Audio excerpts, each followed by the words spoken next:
እንደምን አላችሁ የእግዚአብሔር ቅዱሳን ሰላም ናችሁ ወይ እንግዲህ እግዚአብሔር በጸጋው በምህረቱ ሁላችንንም ለዛሬ አድርሶናል እግዚአብሔርን እናመሰግናለን በራሳችን አልደረስንም ማንኛችንም ቢሆን እቺ ቀን ጌታ የሰራት ናት በየለቱ በሚሆነው ነገር ሁሉ ደግሞ ስሙን እንድናከብር እግዚአብሔር ይፈልጋል ስለዚህ በዛሬ መሰብሰባችን የእግዚአብሔርን ቃል እንሰማለን እግዚአብሔርን እናመሰግናለን ለስሙ ክብር እናመጣለን የዛሬው መልእክታችን በሮሜ ምዕራፍ 13 ላይ የተመሰረተ ነው ሮሜ ምዕራፍ 13 በአብዛኛው ይታወቃል ለመንግስት ከመገዛት ጋር ለክርስቲያኑ ማህበረሰብ የተጻፈ ነው እሱን እናነሳለን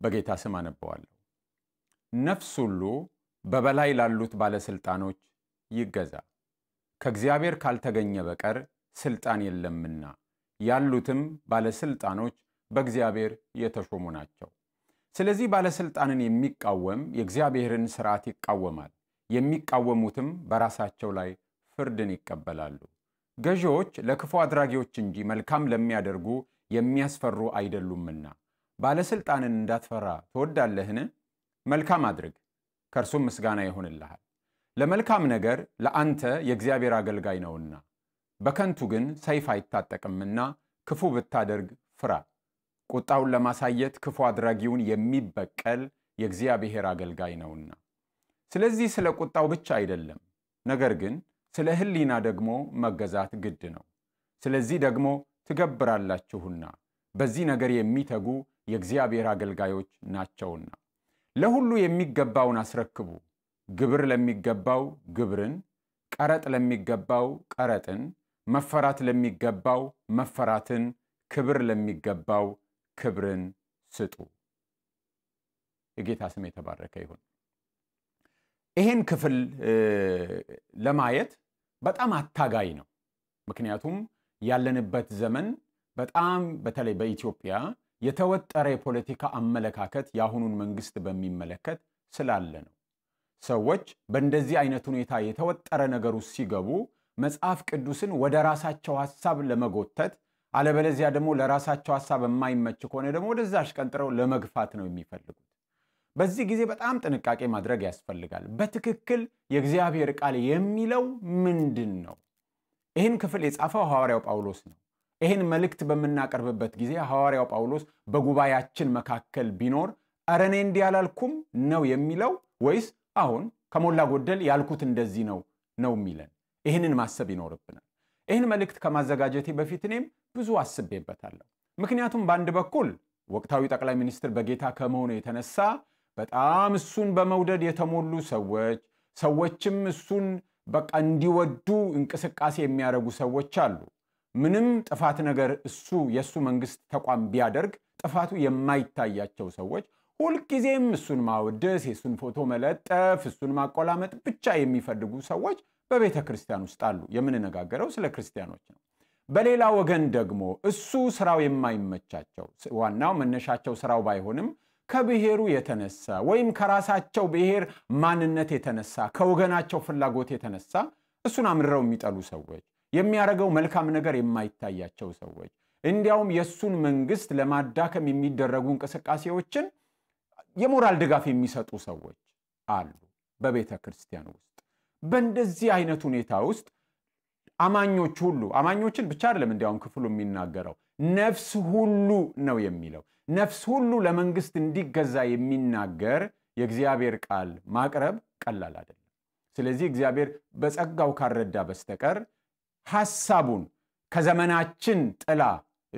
የዘመናችን ጥላ ሳያርፍበት የራሳችን ፖለቲካዊ አመለካከት ጫና ሳያሳድርበት ለማቅረብ ከማቅረብም በፊት ለመረዳት መሞከር ያስፈልጋል ማንኛችንም ከባያዝ እንደማንጸዳ ግልጽ ነው ቢሆንም ግን በተቻለ መጠን የእግዚአብሔርን ቃል በእግዚአብሔር ቃልነቱ በትክክል ለመረዳትና በመጨረሻም እኛ ከቃሉ ሐሳብ አፈንግጠን ከሆነ እንድንሞገት ቻሌንጅ እንድንደረግ ከዛ በኋላ ደግሞ ወደ ትክክለኛው ጎዳና እንድንመጣ የእግዚአብሔርን ቃል በትክክለኛው ትርጓሜው ወይም በታሰበለት መልኩ መረዳት ያስፈልጋል እኛም ዛሬ አስቀድመን እንጸልይና ወደዚህ እንገባለን ጌታ አምላካችን ሆይ እናመሰግናለን እናከብረሃለን ቸር አባታችን ሆይ መልካምንና ክፉን በራሳችን እንድንፈልግ ሳይሆን አንተ መልካምንና ክፉን ስላስቀመጥክልን እናመሰግንሃለን።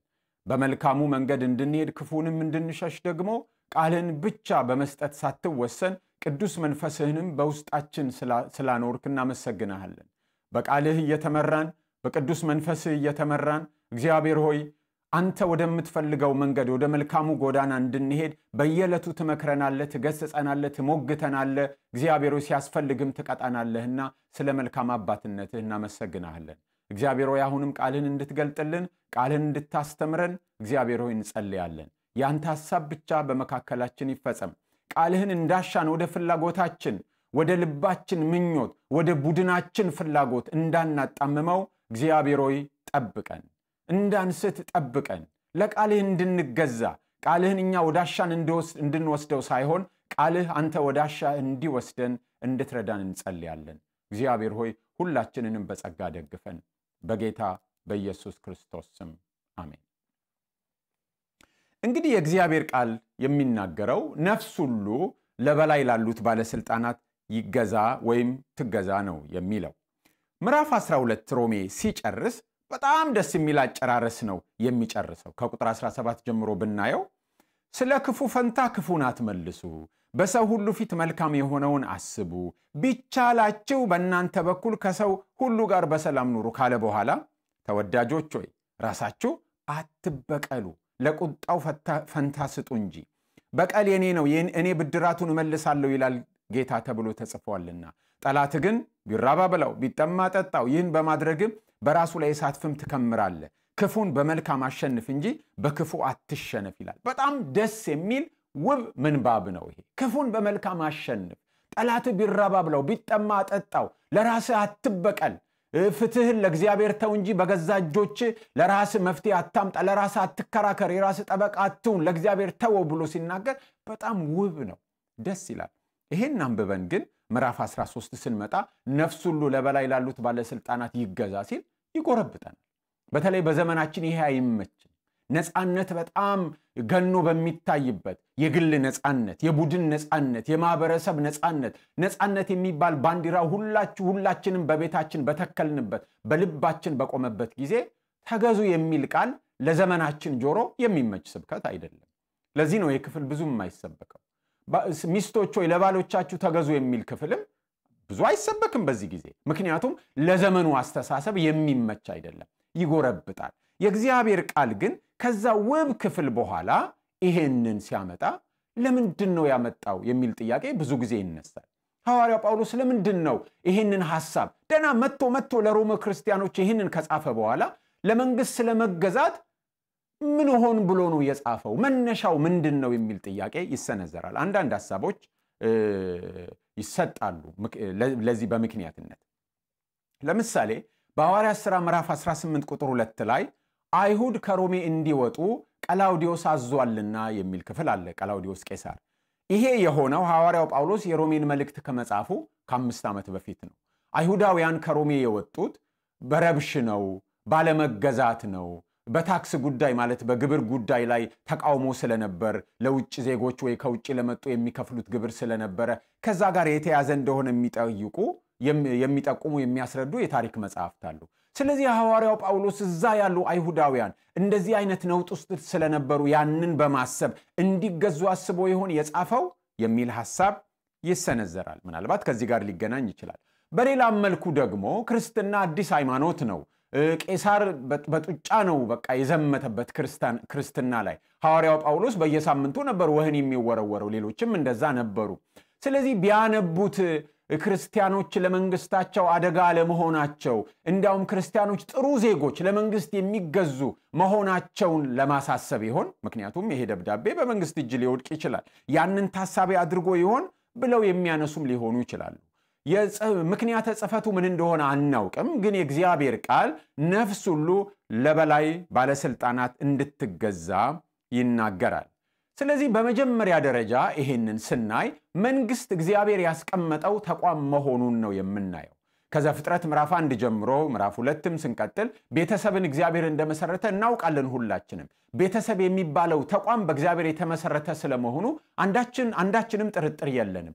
ልክ እንደዚሁ መንግስት የሚባለውም ተቋም እግዚአብሔር የመሰረተው ተቋም ነው። መንግስቱ ዲሞክራሲያዊ ሊሆን ይችላል፣ ወታደራዊ ሊሆን ይችላል፣ አምባገነን ሊሆን ይችላል፣ በምርጫ የተመረጠ ሊሆን ይችላል፣ ፍጹማዊ አብሶሉት ሞናርኪ ሊሆን ይችላል፣ ምንም አይነት ሊሆን ይችላል። በመንግስቱ ቅርጽ ላይ የተመሰረተ አይደለም። መንግስትን ተቋሙን የመሰረተው እግዚአብሔር ነው። ወታደራዊ መንግስትም ይሁን ዲሞክራሲያዊ መንግስትም ይሁን በምርጫ የተመሰረተ ይሁን እድሜ ልክ የሚገዛም ይሁን መንግስት የሚባለውን ተቋም የመሰረተው እግዚአብሔር ነው። በዚህ ረገድ የእግዚአብሔርን ቸርነት በተለይ የምናስተውለው መንግስት አልባ አገራት ምን እንደገጠማቸው ስናይ ነው። ሶማሊያ ለረጅም ዘመናት ማዕከላዊ መንግስት አልነበራትም። ዋርሎርዶች ወይም የጎበዝ አለቆች የሚያስተዳድሯት ነበሩ። ሊቢያ አሁን አንድ የሆነ በሁሉ ስፍራ ላይ ስልጣን ያለው በሊቢያ ግዛት ውስጥ መንግስት የላትም። የመን እንዴት እንደሆነች እናያለን። እነዚህን ስናይ ሌሎችም አገራት ይኖራሉ። መንግስት በመኖሩ እግዚአብሔር ለህዝቡ ምን አይነት ቸርነት እንዳደረገ ማየት እንችላለን። እነዚህ አገራት ሄደን እንዴት ነው ከአምባገነን መንግስትና ከመንግስት አልባነት የቱ ይሻላል ብለን ብንጠይቃቸው አምባገነን መንግስት በስንት ጣሙ የሚሉ ነው የሚመስለው። ከመንግስት አልባነት አምባገነን መንግስት ይሻላል። በእርግጥ ከአምባገነን መንግስት ደግሞ ዲሞክራሲያዊ መንግስት ይሻላል። ስለዚህ መንግስት የሚባለው ተቋም በእግዚአብሔር የተመሰረተ ነው። ይህንን የምንቀበለው የመንግስትን ዲሞክራሲያዊነት አይተን አይደለም፣ ፍትሃዊነቱን አይተን አይደለም፣ እግዚአብሔር የመሰረተው ስለሆነ ነው። መንግስት እርግጥ ነው በሰው ልጆች ታሪክ ውስጥ በሂደት እየዳበረ የመጣ ነው። የመንግስት ግንዛቤ፣ መንግስት ለህዝቡ የሚጫወተው ሚና፣ መንግስት ከየት እንደሚመጣ እንዴት እንደሚመሰረት በሂደት ውስጥ እየዳበረ ዴቨሎፕ እያደረገ መጥቷል።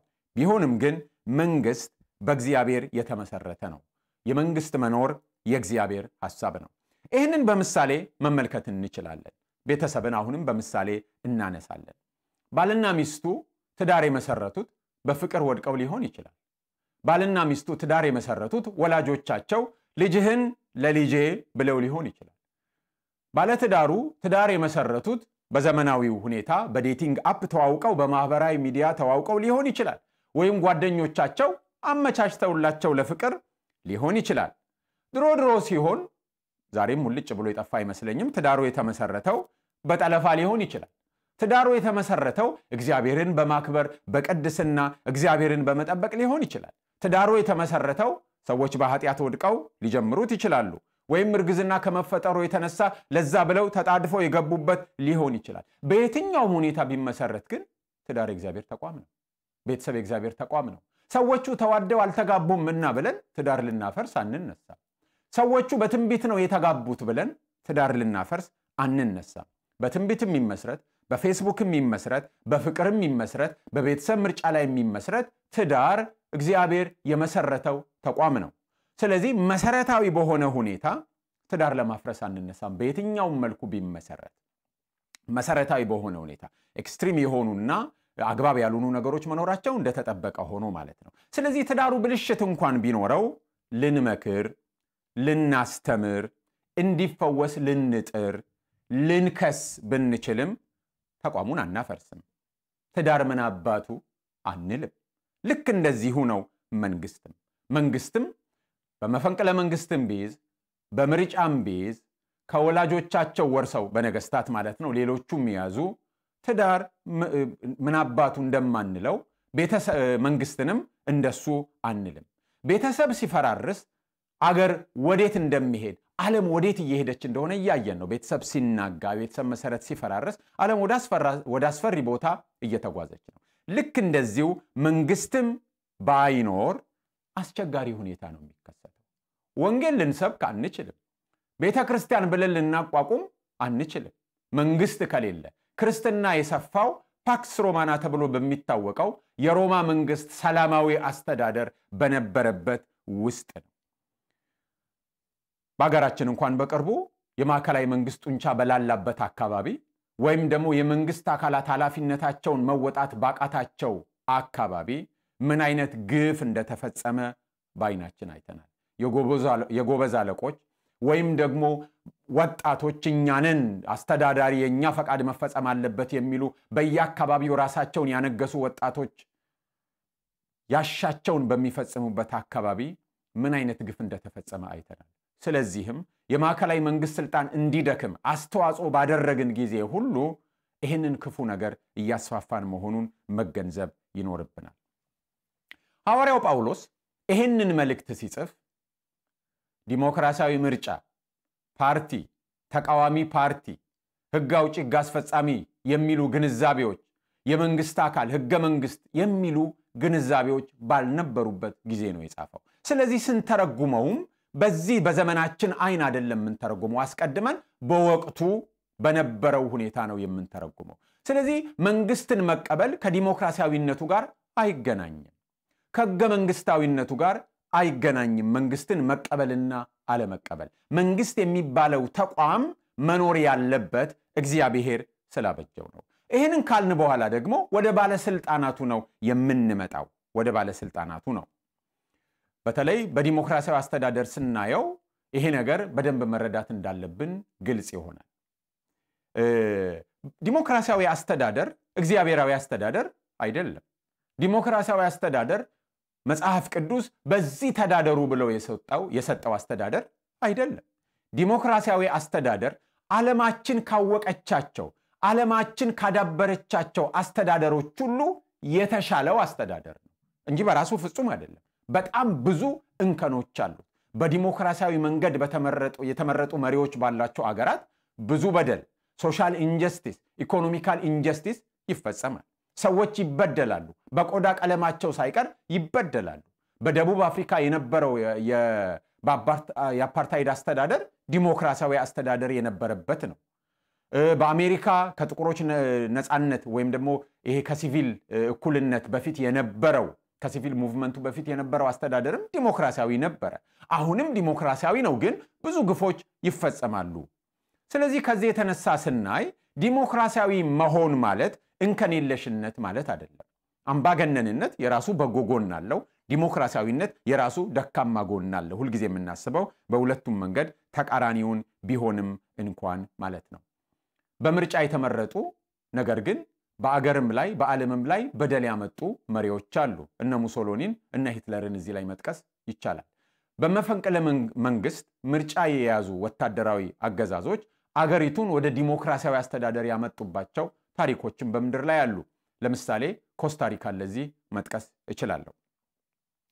ስለዚህ መጽሐፍ ቅዱስ የሚናገረው መንግስትን እንድንቀበል ካለ በኋላ ባለስልጣናትን ራሳቸውን ደግሞ የሚሾመው እግዚአብሔር ስለመሆኑ ነው ክፍሉ የሚናገረው። እንደዚህ ነው የሚለው፣ ከእግዚአብሔር ካልተገኘ በቀር ስልጣን የለምና ያሉትም አሁን ያሉት ባለስልጣኖች በእግዚአብሔር የተሾሙ ናቸው ይላል። ስለዚህ ባለስልጣንን የሚቃወም መንግስትን አይደለም፣ ባለስልጣንን የሚቃወም የእግዚአብሔርን ሥርዓት ይቃወማል፣ የሚቃወሙትም በራሳቸው ላይ ፍርድ ይቀበላሉ ነው የሚለው። በዳንኤል ምዕራፍ 4 ቁጥር 32 ላይ ከሰማይ የመጣው ድምፅ እንደዚህ ይላል፣ ልዑሉም ይላል እግዚአብሔርን ማለት ነው፣ በሰዎች መንግስት ላይ እንደሚሰለጥን ለሚወደውም ማለትም መንግስትን እንደሚሰጥ እስክታውቅ ድረስ ይለዋል ናቡከደነጾር፣ እንደ በሬ ሳር ትበላለህ ይለዋል።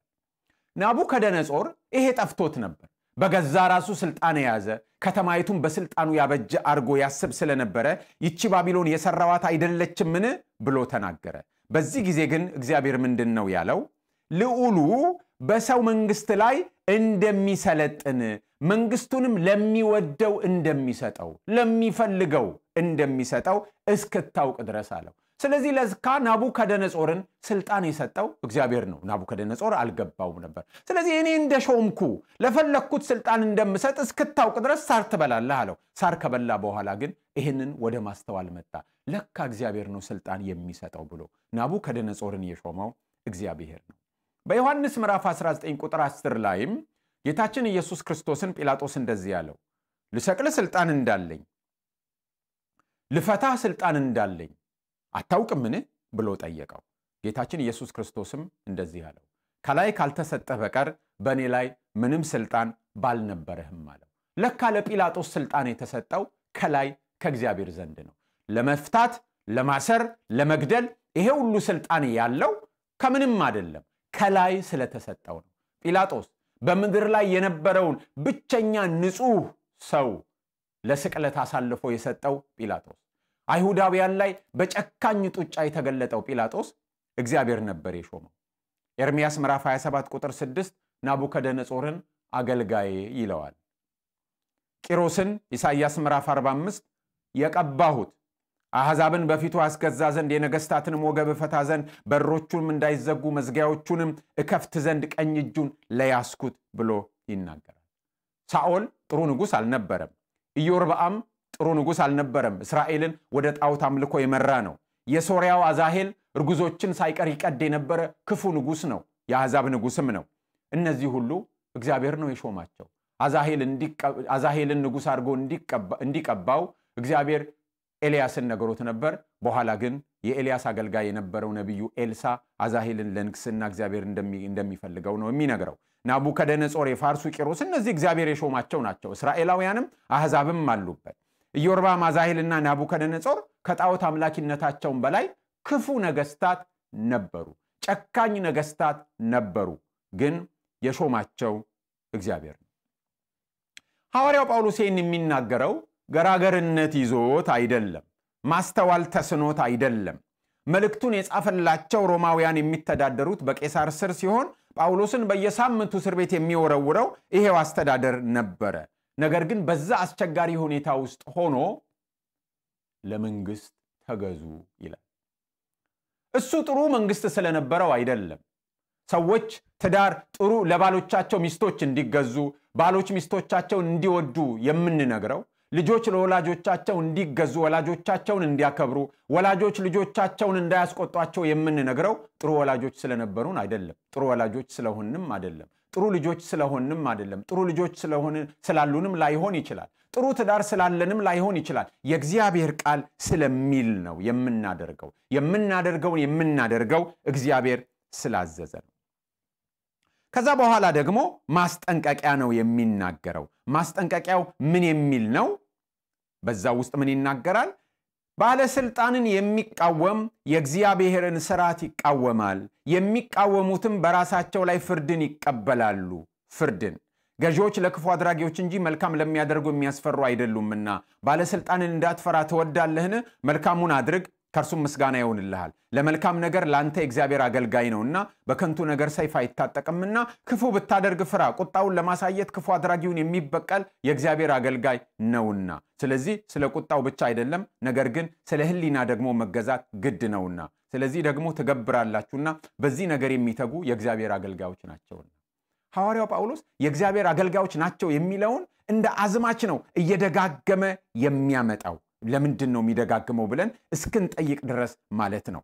ምክንያቱም ቁጥር 4 ላይ ለመልካም ነገር ላንተ የእግዚአብሔር አገልጋይ ነው ይላል ቀጥሎ ደግሞ ክፉን የሚበቀል የእግዚአብሔር አገልጋይ ነው ይላል ስለዚህ ደግሞ ስለ ግብርም ያነሳና በዚህ ነገር የሚተጉ የእግዚአብሔር አገልጋዮች ናቸውና ብሎ ይናገራል ስለዚህ ለመንግስት መገዛት ለእግዚአብሔር መገዛት ነው ስለዚህ ምን ማለት ነው መንግስት ሊበድል ይችላል ክፉ ሊያደርግ ይችላል መንግስት ክፉ ቢያደርግ ሲኦል አንወርድ መንግስት ፍትህ ባያስከብርልን መንግስት መብታችንን ቢነጥቀን ሲኦል አንወርድም የእግዚአብሔር ቁጣ አይወርድብንም ነገር ግን በመራርነት በንዴት በቁጣ ተይዘን በመንግስት ላይ ብናምጽ ግን የእግዚአብሔር ቁጣ ይደርስብናል መንግስት ሲበድለን የእግዚአብሔር ቁጣ አያገኘንም በዛ ውስጥ በመገዛታችን እግዚአብሔር አይቀጣንም ነገር ግን በመንግስት ላይ በመራርነት በንዴት በቁጣ በአመጽ ብንነሳ ግን የእግዚአብሔር ቁጣ ይደርስብናል ስለዚህ ለመንግስት ባለስልጣናት የምንገዛው የእግዚአብሔር ቁጣ እንዳይደርስብን ነው ያለ መታዘዝ ዳፋው ከፍተኛ ነው አራት ነገሮችን ይናገራል ለምንድነው ለመንግስት የምንገዛው አንደኛ በእግዚአብሔር ስለተመሰረተ መንግስት የሚባለው ተቋም ሁለተኛ መንግስት መኖሩ ለኛ ጠቃሚ ስለሆነ ክፉን ለመቅጣት መልካሙን ለመሸለም ነው የተቀመጠው መንግስት በዚህ ረገድ የእግዚአብሔር አገልጋይ ነው ይላል። ይህንን የሚያዛቡ መኖራቸው እንደተጠበቀ ሆኖ ምናልባት በዚህ ክፍል ሌላ ጊዜ መመለሳችን የሚቀር አይመስለኝም። ስለዚህ ለኛ ስለሚጠቅመን ነው። ከመንግስት አልባነት ጨካኝም ቢሆን መንግስት ስለሚሻል።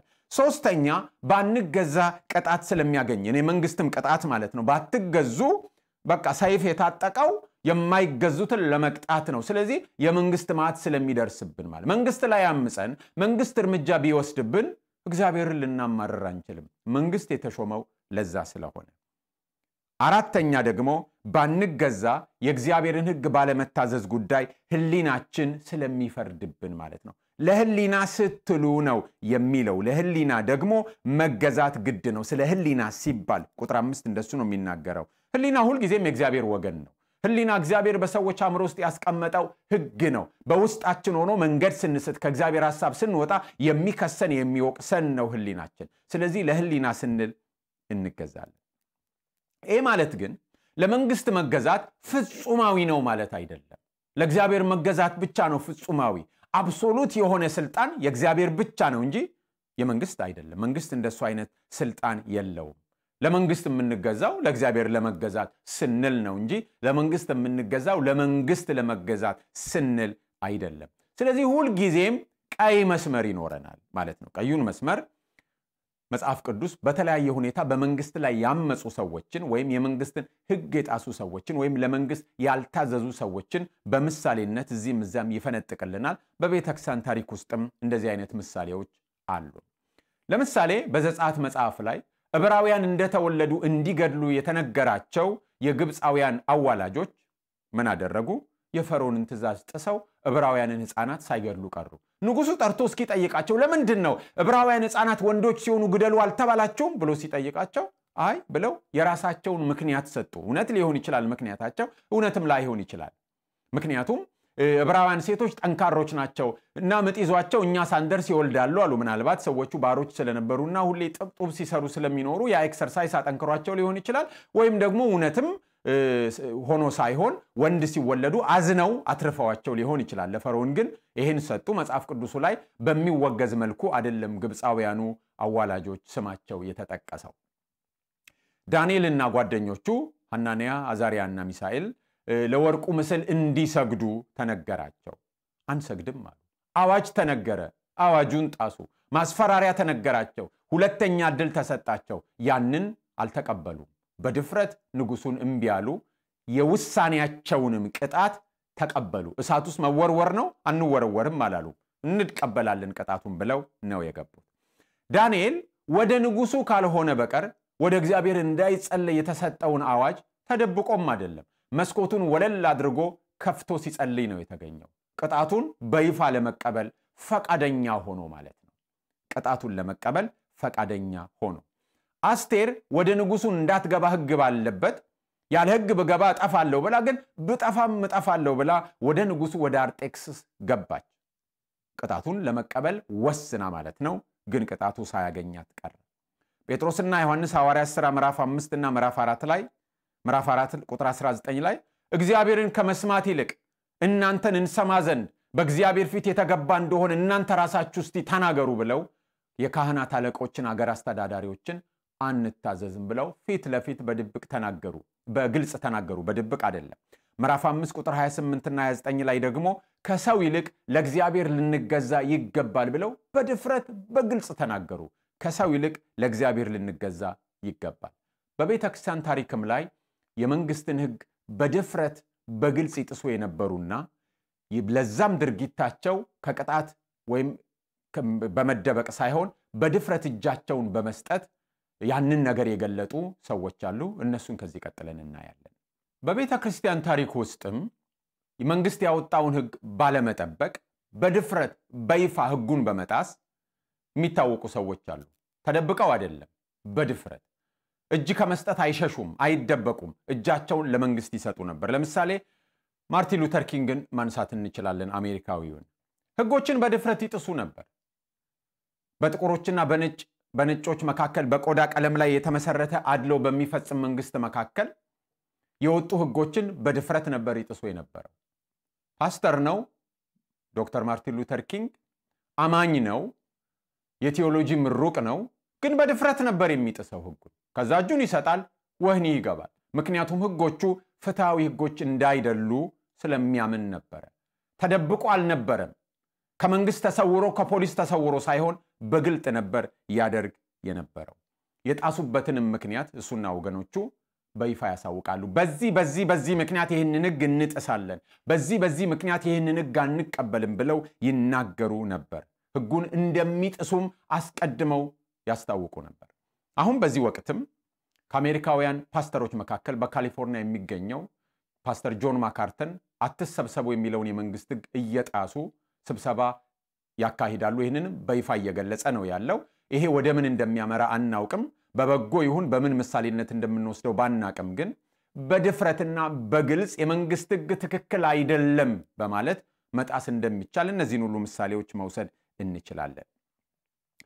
ታዲያ የእግዚአብሔር ህግ አክብረን ለመንግስት መገዛት በምንም ሁኔታ ለመንግስት መገዛትን እንድንቀበል አይደለም የሚመራን ቀይ መስመር ሁሉ ጊዜ አለ ነገር ግን ወደ ምንድነው የሚመራን ለመንግስት የመገዛት መንፈስ በመጀመሪያ ሊኖረን እንደሚገባ ነው ክርስቲያን ዜጎች ለመንግስት ልጆች ለወላጆች ሚስቶች ለባሎች የቤተክርስቲያን አባላት ለሽማግሌዎች በአግባቡ የመገዛትና አመራራቸውን የመከተል መንፈስ ሊኖራቸው ይገባል የመገዛት መንፈስ እንጂ ገና ሲጀመር ያለ መገዛት የማመጽ ለዚህማ አይሆንም ብሎ የመነሳት መንፈስ ክርስቲያናዊ መንፈስ አይደለም ክርስቲያናዊ መንፈስ በመርህ ደረጃ in principle በአጠቃላይ ሁኔታ ለመንግስት መገዛትን የመፈለግ መንፈስ ነው ስለዚህ እያንዳንዱ ክርስቲያን እያንዳንዱ አማኝ እያንዳንዱ ነፍስ ለመንግስት የመገዛት መንፈስ ሊኖረው ይገባል ያ መንፈስ ኖሮት ለመንግስት እየታዘዘ መንግስት ትክክለኛ ሆኖ ባልተገኘበት ሁኔታ ላይ ግን በግልጽ በይፋ በድፍረት አቋሙን መግለጥና ህጉን መጣስ ይችላል ሰው ይሄንን ነው ከመጽሐፍ ቅዱስ የምናየው ግን የመገዛት መንፈስ አስቀድመን ሊኖረን ይገባል ለመንግስት መገዛት በምን ይገለጻል ክፍሉ ይነግረናል ግብር በመክፈል ቀረጥ በመክፈል ክብር ለሚገባው ክብርን ሰጡ መንግስትን በማክበር ነው ስለዚህ መሪዎችን ማንጓጠጥ መሪዎችን መሳደብ የመሪዎችን ስም ማጠልሸት ክርስቲያናዊ አይደለም ክብር ለሚገባው መንግስት ክብር ይገባዋል አገር መሪዎች ይከበራሉ አምባገነን መሪም ቢመጣ ዲሞክራሲያዊ መሪም ቢመጣ በመሪነቱ በአገር ወካይነቱ ክብር ይገባዋል ለመንግስት ግብር እንከፍላለን ለመንግስት ቀረጥ እንከፍላለን ስለዚህ መፈራትም ለመንግስት መፈራት አለበት መፈራት እንሰጣለን የሚገባውን ነገር ለመንግስት እንሰጣለን የግብር ጉዳይ ጌታችንም ተጠይቆ ነበር የቄሳርን ለቄሳር የእግዚአብሔርን ለእግዚአብሔር ስጡ ብሎ በማርቆስ 12 ላይ ተናግሮ ነበር አሁንም ሐዋርያው ጳውሎስ ደግሞ ያነሳዋል ሐዋርያው ጳውሎስ መብቱን ይጠይቅ ነበር ስለዚህ ለመንግስት መገዛት ማለት መብትን አለመጠየቅ ማለት አይደለም ከመንግስት መብታችንን እንጠይቃለን ለምሳሌ ሐዋርያው ጳውሎስ በሐዋርያት ምዕራፍ 16 ላይ ከቁጥር 35 እስከ 38 እንደገናም ደግሞ በሐዋርያት ሥራ ምዕራፍ 22 ከቁጥር 24 እስከ 29 ብናየው መብቱን ሲጠይቅ ነው የምናየው በአንድ ቦታ ሊገረፍ ሲል ሮማዊ ነኝ እኔ ሮማዊ ያለ ፍርድ አይገረፍም ዝም ብሎ ሞቅ ሲላችሁ ብቻ ጣለውና ገረፋው ብላችሁ የምትገርፉኝ አይደለም የዜግነት መብት አለኝ ብሎ መብቱን ይጠይቃል በሐዋርያት ሥራ ምዕራፍ 16 ደግሞ በፊልጵስዩስ ወህኒ ቤት ተጥሎ ተገርፎ ነበር ወህኒ ቤት የተጣለው ከዛ አሳሪዎቻቸው በጠዋት እንደዋዛ በቃ ይፈቱና ይሄዱ ብለው መልእክት ላኩ ለአሳሪው እነ ጳውሎስ እኮ እና ሲላስ በዝማሪያቸው እግዚአብሔር ወህኒውን ሰባብሮላቸው ነፃ ሆነው የተቀመጡ ሰዎች ናቸው ያላመለጡ በገዛ ፈቃዳቸው ወህኒ ውስጥ የተቀመጡ ሰዎች ናቸው ይፈቱ ሲባል ሐዋርያው ጳውሎስ ምን አለ በጭራሽ አለ እኛ የሮም ዜጎች ነን እንደወደዱ አስረው እስር ቤት የሚወረውሩን ሳያንስ ደግሞ እንደፈለጉ ይፈቱ ብለው መተው ይቅርታ ጠይቀውን ካልሆነ በስተቀር አንወጣም ብሎ ተናገረ አስገራሚ ነው መተው ይቅርታ ካልጠየቁን ከእስር ቤት አንወጣም ብሎ ስለዚህ ሰዎቹ ሮማውያን እንደሆኑ ባወቁ ጊዜ ፈሩ ደነገጡ መተው ይቅርታ ጠይቀው ባጃቢ ነው ያስወጧቸው ስለዚህ ሐዋርያው ጳውሎስ ይሄንን ለመንግስት ተገዙ ብሎ መንግስትን አክብሩ ብሎ የጻፈው ሐዋርያ በዚህ አይነት ደግሞ መብቱን ሲጠይቅ እንመለከታለን ስለዚህ ለመንግስት መገዛት ማለት መብትን አለመጠየቅ ማለት አይደለም በአመጽ አይሁን እንጂ ለመንግስት በቃ ሌሎችን በመንግስት ላይ በማነሳሳት አይሁን እንጂ መንግስት ህጉን ሳያከብር ሲቀር መንግስት ኢፍትሃዊ ህግን በሚያወጣ ጊዜ መንግስት መብትን በሚነፍግ ጊዜ መብትን መጠየቅ አግባብ ነው። መንግስት የተሾመው መልካምን ለመሸለም ክፉን ለመቅጣት ነው። መልካምና ክፉን የሚወስነው መንግስት አይደለም፣ መንግስት የሚያስጠብቅ ነው። ብዙ መብቶች ተፈጥሯዊ ናቸው። በህይወት የመኖር መብት መንግስት የሚሰጠው መብት አይደለም፣ መንግስት የሚያስጠብቀው እንጂ የተፈጥሮ መብት ነው። ሐሳብን በነጻነት የመግለጥ መብት፣ የሃይማኖት ነጻነት ተፈጥሯዊ መብቶች ናቸው። የዜጎች መብቶች አሉ፣ ስለዛ አይደለም ማወራው። ስለ ተፈጥሯዊ ወይም ሰብአዊ መብት የሚባሉት ግን ሰብአዊ መብት ሰው ዜጋ ስለሆነ የሚሰጠው አይደለም። ሰብአዊ መብት ሰው በመሆኑ የሚሰጠው ነው። ይሄ መብት የሚገኘው ከእግዚአብሔር ነው። ተፈጥሯዊ መብቶች የሚባሉት በዓለም ላይ ለዚህ ነው። መንግስት እነዚህን ያስጠብቃል እንጂ አይሰጥም። ነገር ግን መንግስት ሊያምታታ ይችላል፣ መልካምና ክፉን ሊያምታታ ይችላል። መልካሙን የሚቀጣ ክፉን የሚሸልም ሊሆን ይችላል። በዚህ ጊዜ አማኞች በመንግስት ላይ ትግል ያደርጋሉ፣ መንግስት ላይ ጫና ያሳድራሉ። ባርነት እንዲቀር መንግስታትን የሞገቱትና ከዓለም ላይ ባርነት በህግ እንዲወገድ ያደረጉት ክርስቲያኖች ናቸው። የሰራተኞች መብት እንዲከበር፣ ሰራተኞች ሳምንታዊ የረፍት ቀን እንዲኖራቸው፣ ሰብአዊ መብት እንዲጠበቅ፣ ጦርነት እንዲቆም፣ በጦርነት ውስጥ ንጹሃን ዜጎች እንዳይበደሉ፣ ቅጣት ራሱ የወረራ እንኳን ቢፈጸም ያንን ለማክሸፍ የሚደረገው ጦርነት ወይም ሪታሊየት የማድረግ መብት ከመጠን ያለፈ እንዳይሆን እነዚህን ሁሉ በምድር ላይ ለማምጣት የታገሉት ክርስቲያኖች ናቸው፣ ቤተክርስቲያን ናት። እነዚህን ከታሪክ ውስጥ ብዙ እየጠቀስን ማምጣት እንችላለን። ስለዚህ መንግስት ክፉን መሸለምና መልካምን መቅጣት ሲጀምር ወይም ክፉን መቅጣትና መልካምን መሸለም ሲሳነው ወይም የመልካምና የክፉን ትርጓሜ ሲያፋልስ መቃወም ተገቢ ነው። ስለዚህ በዚህ ጊዜ ውስጥ ተቃውሞን ለመንግስት መግለጥ አግባብ ነው። በመሰረቱ ኢትዮጵያን የወሰድን ከሆነ ህገ መንግስቱ መንግስትን መቃወምን ይፈቅዳል። ተቃዋሚ ፓርቲዎችን ማደራጀትን፣ አባል መሆንን፣ መምራትን፣ መንግስት ለመሆን በምርጫ መሳተፍን፣ መንግስትን አሸንፎ መንግስት መሆንን ጭምር ህጉ ይፈቅዳል። ስለዚህ በዚህ መልኩ መንግስትን መቃወም የእግዚአብሔርን ህግ መጣስ አይደለም፣ ለመንግስት አለመገዛት አይደለም። መንግስት ራሱ በዚህ መልኩ ተቃውሙኝ ብሎ ህግን ባስቀመጠበት ሁኔታ ማለት ነው። ከዚህ በቀር ግን ክርስቲያኖች የመንግስት የማስፈጸም አቅም እንዲሸረሸር ሚና ሊኖራቸው አይገባም። እዚህ ጋም ግን ጥንቃቄ ማድረግ ያስፈልጋል። ምክንያቱም መንግስት ግን እየጣሰ ነው ስንል ሰብጀክቲቭ የሆነ ድምዳሜ እንዳንመሰርት መፍራት አለብን። ምክንያቱም አሁን ያለውን መንግስትን እንኳን ብንወስድ አንዳንዶቹ ከብሔሩ ከመሪው ብሔር ወይም ደግሞ ከራሳቸው ብሔር ፍላጎት የተነሳ ፍትሃዊ አይደለም ብለው ሊደመድሙ ይችላሉ። ሌሎች ደግሞ ከብሔሩ ወይም ከሃይማኖቱ ወይም ከራሳቸው ቡድን ፍላጎት የተነሳ መንግስት ዲሞክራሲያዊ ነው ብለው ሊናገሩ ይችላሉ። ስለዚህ ሰብጀክቲቭ የሆነ ድምዳሜ እንዳይኖረን ያስፈራል።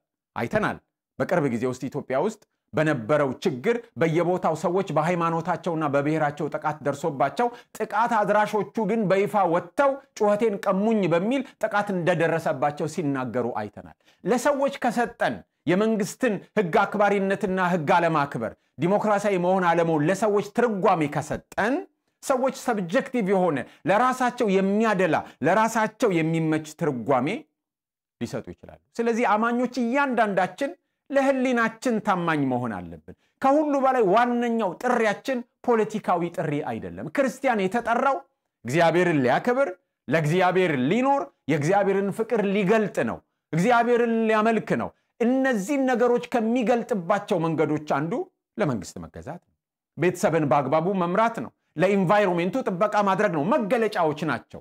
ዋናው ዓላማችን ኢንቫይሮንመንት አይደለም። ዋናው ዓላማችን እግዚአብሔርን ማክበር ነው። እግዚአብሔርን የማክበር መገለጫ ነው። ስለዚህ ሰብጀክቲቭ የሆነ ትርጓሜ እንዳንሰጥ፣ የሚመቸን ቡድን ስልጣን እንዲይዝ፣ የማይመቸን እንዲወገድ ስንል ይሄ መንግስት ልንታዘዘው የማይገባ ነው ብለን እንዳንተረጎም ህሊና አለን ሁላችንም ለህሊናችን ስንል ይላል ዙሪያችን በጩኸት የተሞላ ነው አየሩ በጩኸት ሞገድ ተሞልቷል ሶሻል ሚዲያው አክቲቪስት ነን የሚሉ ሰዎች ድምጽ የሚጮህ ነው ሰከን ባለ ሁኔታ እውነት ግን እንደዚህ ነው ብለን እንዳንፈትሽ ጆሮአችን አይናችን በጩኸት ሞገዶች በድምጽ ሞገዶች ተይዟል ሰከን እንበል እስቲ ገለል እንበል ቆም እንበልና እናስብ ቆም ብላ አሰላስል ይላል መጽሐፉ ቆም ብለን በርጋታ እንመርምር ከምንም በላይ ደግሞ ጸሎት ያስፈልጋል መንግስት ጥፋት ሲፈጽም ተንተርትረን እንድንቃወም አይደለም የእግዚአብሔር ቃል የሚጋብዘን በአንደኛ ጢሞቴዎስ ምዕራፍ 2 ከቁጥር 1 እስከ 4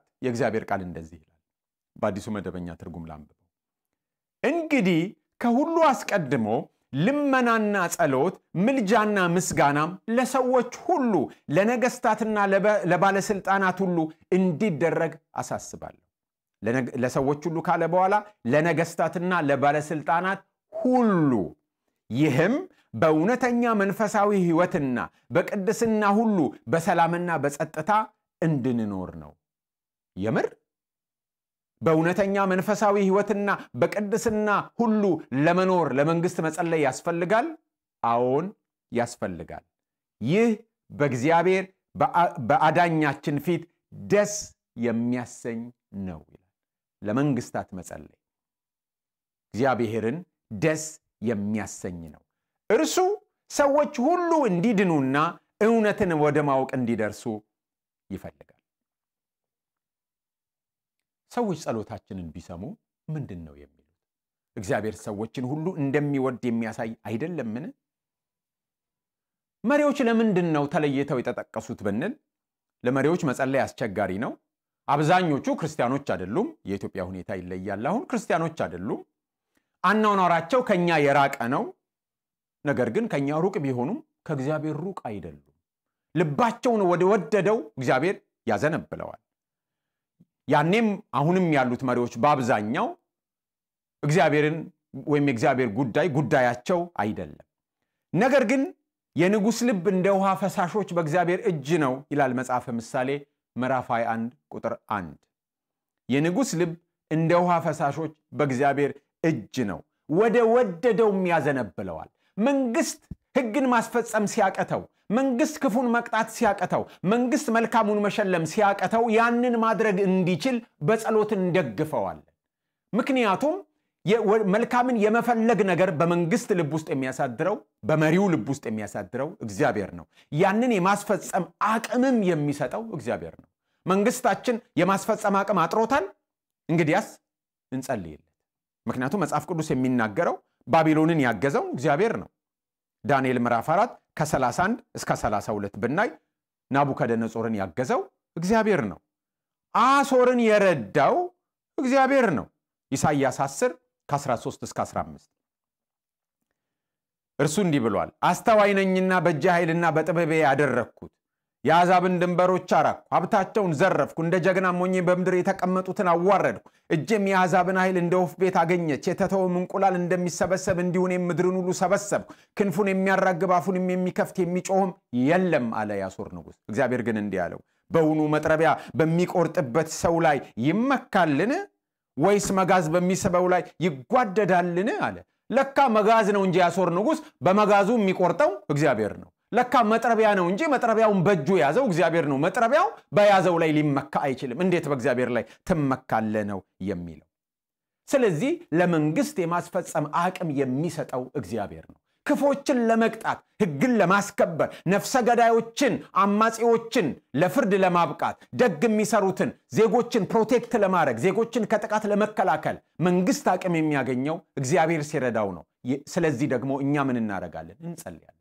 በዚህ ጊዜ ግን ክርስቲያኖችን ምናየው እንደሱ አይደል እዚህ ጋር ሰው ሞቷል መንግስት ማስከበር አቅቶታል እንጮሃለን እዚህ ጋር ጥቃት እየደረሰ ነው መንግስት ማስከበር አቅቶታል ደሞ ይሄን ብሎ መንግስት ነው ምንለው እንጂ አንማልድለትም አንጸልይለትም ጥቃት ደርሷል የዜጎችን መብት ማስከበር መንግስት አቅቶታል እግዚአብሔር እርዳው ለመንግስት አቅም ስጠው ለመንግስት ሰዎች ማስተዋልን ስጥ ብለን አንጸልይ ጴጥሮስ እንደዚህ ይላል የመጀመሪያ መልእክቱ ምዕራፍ 2 ከቁጥር 13 እስከ 15 ስለ ጌታ ብላችሁ ለሥርዓት ሁሉ ተገዙ ለሰው ሥርዓት ሁሉ ተገዙ ለንጉስም ቢሆን ከሁሉ በላይ ነውና ለመኳንንትም ቢሆን ክፉ የሚያደርጉትን ለመቅጣት በጎም የሚያደርጉትን ለማመስገን ከእርሱ ተልከዋልና ተገዙ በጎ ያደረጋችሁ የማያውቁትን ሞኞች ዝም ታሰኙ ዘንድ እንዲህ የእግዚአብሔር ፈቃድ ነውና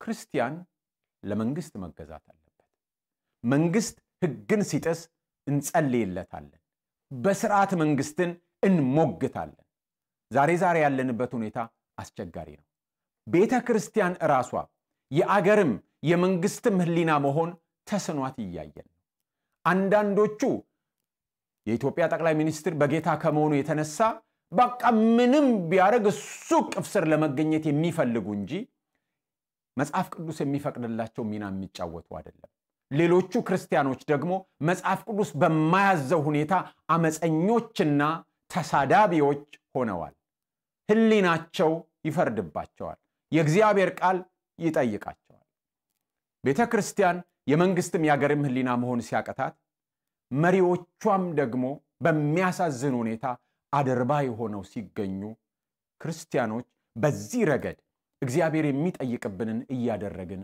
አይደለም ሁላችን ይህንን ክፍል ለመፍታት የምንፈልገው በዘመናችን እይታ በፖለቲካዊ ግንዛቤያችን በ21ኛው ክፍለ ዘመን የፖለቲካ የዜጎች የመንግስት ግንኙነት ልንፈታ ነው የምንሞክረው መጽሐፍ ቅዱስን ግን የዘመናችን ፖለቲካ አይተረጉመው መጽሐፍ ቅዱስ የሚተረጎመው በራሱ በእግዚአብሔር ቃል በራሱ በእግዚአብሔር መንፈስ ነው እኔም ይሄንን ሳቀርብ በብዙ ፍርሃትና ማመንታት ጭምር ተይዤ ነው ሐዋርያው ጳውሎስ ስብከቴን ቢሰማ እረኔ እንዲያላልኩም ብሎ ይጮሃል ጭንቅላቱን ይዞ እንዲያላልኩም ነው የሚለኝ ሐዋርያው ጴጥሮስ እንደሱ ነው የሚለኝ ወይስ አሁን እንደዚህ ነው ያልኩት ነው የሚለው እግዚአብሔር መንፈስ እንደሚመሰክርልኝ የእግዚአብሔር ቃል በግልጥ እንደሚናገር ነፍስ ሁሉ ለበላይ ላሉት ባለስልጣኖች መገዛት አለበት እያንዳንዳችን ይሄ ኃላፊነት አለብን ይሄንን ባንታዘዝ እግዚአብሔር ቃል እንደሚያዘን ባንኖር